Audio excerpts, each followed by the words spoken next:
On this video, we turn this into this.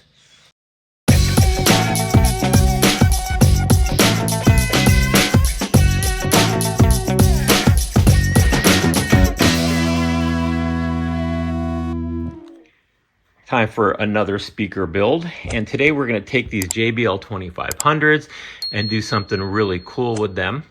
And the reason I use these 2500s is because they are relatively cheap and easy to find on eBay. I bought these for $120 delivered. And when you do that, you want to make sure that there's a good picture that you can look at the drivers and verify that there's no damage. Buy from a reputable seller and make sure that they say they've been tested and they work, which is what we got here. And the reason these are not terribly expensive is there is damage to the cabinet. And of course, we don't care about that because we're going to take all these parts out and build our own cabinet. And for that, we're going to use this walnut from a pump organ. And we're going to use this wood, which is American chestnut from furniture. And there's a company that dismantles these things and reclaims it. I think he said that this pump organ came from early 1900s church, and this came from something in the 1800s, furniture in the 1800s. And of course, the speakers themselves come from the 1980s. And we're going to connect those to this Audioengie, not connect it, we're going to take the plate amplifier out of this Audioengie A2 Plus, and we're going to put that into the cabinet that we build. So we are joining 3 centuries together, 1800s, 1900s, and 2000s. And I bought these on eBay as well, so I didn't spend too much for them, and I bought it from the Audioengie store. These are factory reconditioned, and because they're red, maybe that's why I got such a good deal on it. Maybe it's not a popular color. But then again, I don't care because all I'm going to take out of these are the plate amplifier. And maybe, I don't know, someday I'll do something with just the drivers. I'll have to figure that out down the road. But that's what we're working with. And if you hang with me, you'll see something really cool when it's done.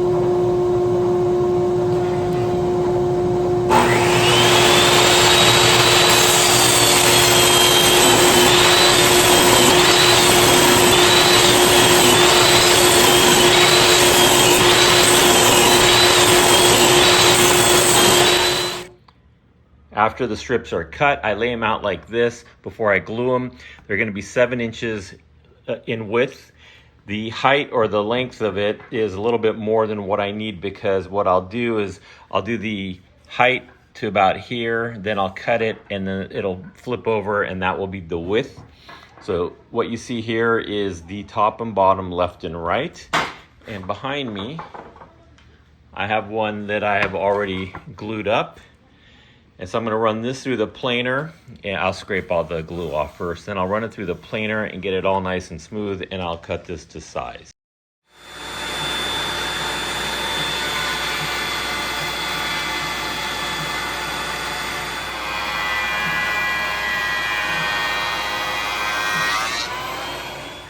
All right, so now I have 4 panels that I will end up cutting into the left, right, top, and bottom. This looks a little weird on the camera. It's not that light. This right here, it's actually brown. The camera's not picking it up, so I flip it over. Yeah, it's pretty odd. And this one looks a lot lighter than it is. Let me take it out in the sun and see if that changes anything. Nope, that just washed it out. Anyway, so these are almost exactly enough space for me to get the left and right, top and bottom. I have to trim it flush here, and there's no room for error, so I got to just be right on the edge at the shortest piece. Same thing here, and then I'll have enough to be able to get to 12.5 inches for the height and 5 3/4 inches for the width. And then we'll get that going and show you what it looks like.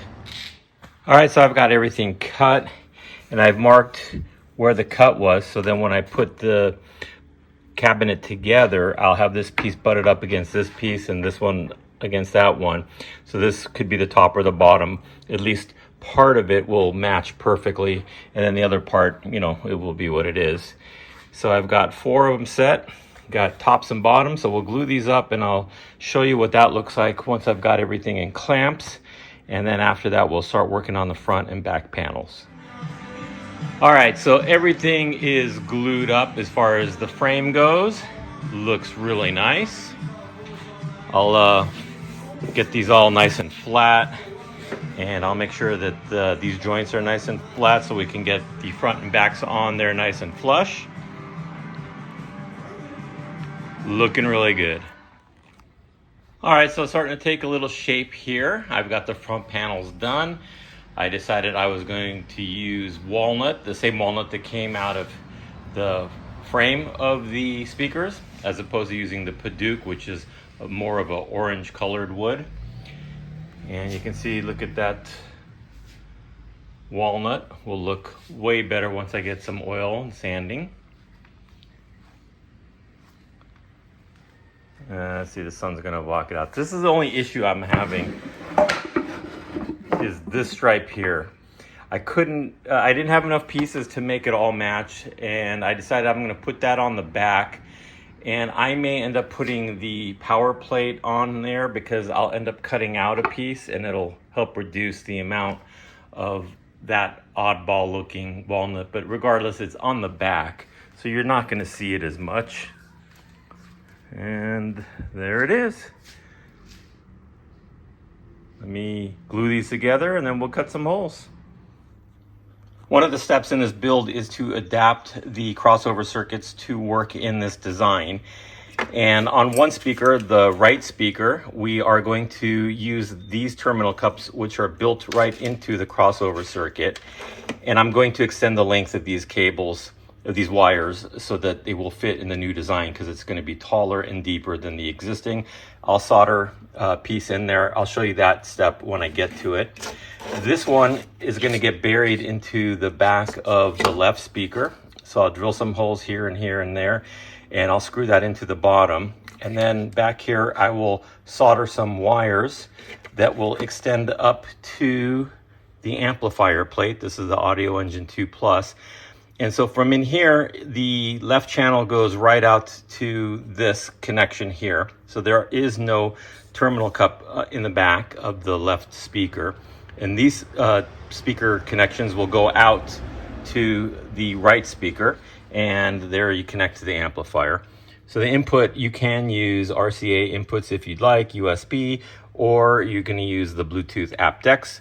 And so that's it. So let me get to modifying these, and I'll come back when I've done so, and then we'll take this apart and get it ready to be mounted in the back of the speakers, which I'm gluing up the back panel, and we'll get to the front panel after that.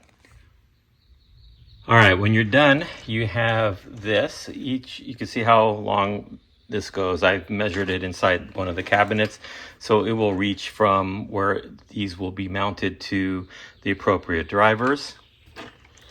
And on this side here, we soldered in not the best solder joints, but it will work. I checked the continuity and it works. And the connection on these.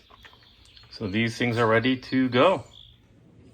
All right, so I got the back marked up. This is where the amplifier plate's gonna go. I've got that all marked out. And then over here is where I will cut a hole where the crossover circuit and the terminal cups will go. So we'll get that all cut up and show you that in just a second. All right, we have the holes cut, and I have the terminal cup put in, and I've got the amplifier plate put in, well, fitted. They're not in permanently yet. And we'll drill holes here and mount that as soon as I get the rest of the speaker done, but looking good.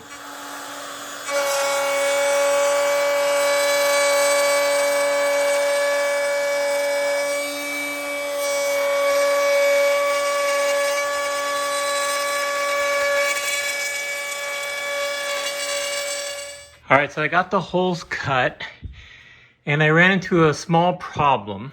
This on the original is placed over here. And the reason they did that, I found out after doing this, is because the bottom of the panel runs in just to the, the bottom of the speaker frame runs into just a little bit of this. So what I ended up doing was taking this out And then you can't see, let me take this off carefully. And you can see I notched out a little bit, and that's this very small vent tube can go through there. I have a piece of tape in there because I estimated the hole. I didn't have design plan, so I cut it just a tiny bit too big, and I just put a little bit of tape on there. I'll do a better job when I'm ready. This was just for sizing, and then it'll snap into place like that. All right, so now we have to seal this thing up and finish it. All right, so we're doing one of the speakers. This one doesn't have the amplifier plate, and I've actually reused the interior of the JBL 2500, but as this volume is a lot larger, I had to augment it with some other padding. So we've got that in there. And then I have masked up the front. So what I'll do is I'll glue this up, and then when I get it sanded and routed, then I'll just punch those out and we'll be good to go. So this is the non-amplified side. I'll do that one, the amplified side, next. On the speaker that's going to house the amplifier plate, there is less surface area to put this padding on. So most of it was done with what came with the original 2500. I had a couple pieces there because you see the amplifier plate takes up some surface area, and then on the bottom of it I have the crossover mounted, and that's it. So that's what it'll look like. Well, I'll round over the edges, and we'll get on to the next stage. Over here we have this one being glued up. So this one will probably get sanded tomorrow and probably even rounded over. And soon enough, we'll have these guys making music. All right, so these have been sanded to 1000 grit. And you can see it's not that dark and luxurious. It will do that once I put some oil on there. So let's put it on a side. I'll show you this side because that'll have the biggest transformation. And what we're using is Watco Danish oil. And this is just a natural finish. So pour some on there, and then we'll just rub it in.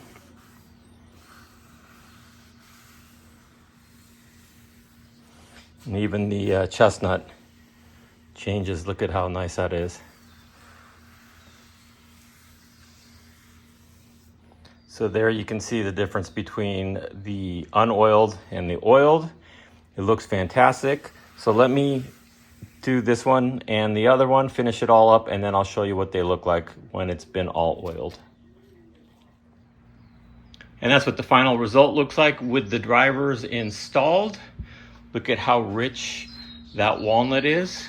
There's the top, there are the fronts, and then this one has the amplifier plate on it. So we've brought these speakers into the 21st century. We've taken this wood from the 19th century and we've connected it to drivers from the 20th century. So we've got 3 centuries represented here. And what you're gonna hear next, I'm gonna play what these sounded like in the original cabinets. Then we'll put the same audio through these cabinets so you have a reference, as good as that will be. And then we'll wrap up.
All right, well, that was a fun exercise. It was completely unscientific. However, at least we used the same microphone. Now we have a different amplifier. The originals, we're using this Dayton audio amplifier, and it does have the Audioengie B1 Bluetooth receiver, which is probably similar to what is in the back of these speakers that I built. These speakers have, as I said earlier in the video, wood from the 1800s, drivers from the 1900s. That just sounds funny saying that. And the amplifier plate is from the 2000s. And of course, the construction is done in the 2000s. The drivers were made in the United States in Northridge, California, not too far from where I grew up. So I'm going to put what the cost of all the components were for this build up on the screen. The most expensive thing by far is the wood. And the wood is, I chose to use reclaimed wood. You don't have to, but it makes this thing extremely unique. And yeah, so this is the walnut that came out of that pump organ.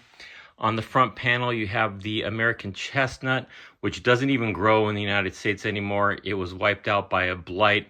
The early settlers used this wood in a lot of their construction, in their barns, in their cabins, in furniture. And this came from furniture, and it's just beautiful. So you have something that you just can't replicate anymore, which makes this thing that much more special. All right, so if you got any feedback, send it to me, ara@htguys.com. And if you like the video, please like it, please subscribe, share the video with your friends. And I think that's it. So we'll catch you on the next one.